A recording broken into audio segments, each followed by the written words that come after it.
Hello, friends, and welcome once again to the Cantor's Corner. This week we read in Parshah Emor the instructions that Moses continues to give to the people of Israel. In them, we find instructions on how a priest is to conduct himself, and we also receive the calendar that we continue to use today.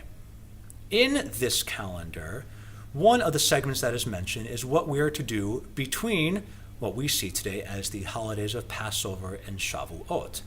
We are to count a week's worth of weeks, meaning 7 weeks, where in that time the Israelite is to bring in a sheaf of wheat, also called an omer, to offer up as an offering to the temple. Since we no longer have a temple, we instead count the omer from night to night for the next day that is to follow.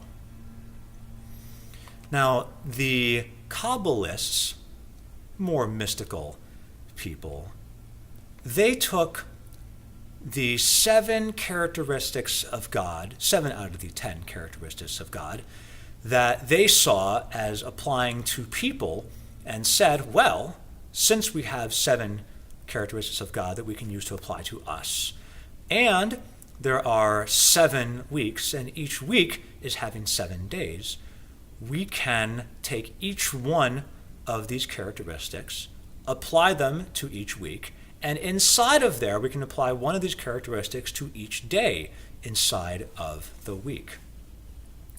For the first time, I've been undertaking this spiritual journey of analyzing what does it mean to be, for example, chesed shebechesed. What does it mean to look at the concept of God's overwhelming kindness inside of the idea of overwhelming kindness? You can follow my thoughts at my Facebook page, facebook.com/CantorLawrence. The reason why I think it is so important to go on this journey is because we are well aware of the trials and tribulations that avail our society today.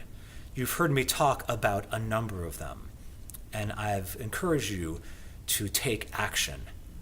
But in my opinion, the only way we can take action and be true to ourselves is if we first take an account of ourselves and make sure that our minds and our bodies are in the best possible place, so that when we go and do, we're able to give with all of our minds and our bodies and our hearts. I encourage you to join me on this journey so that we may take an account of ourselves so that we can then go and do the work that counts for others.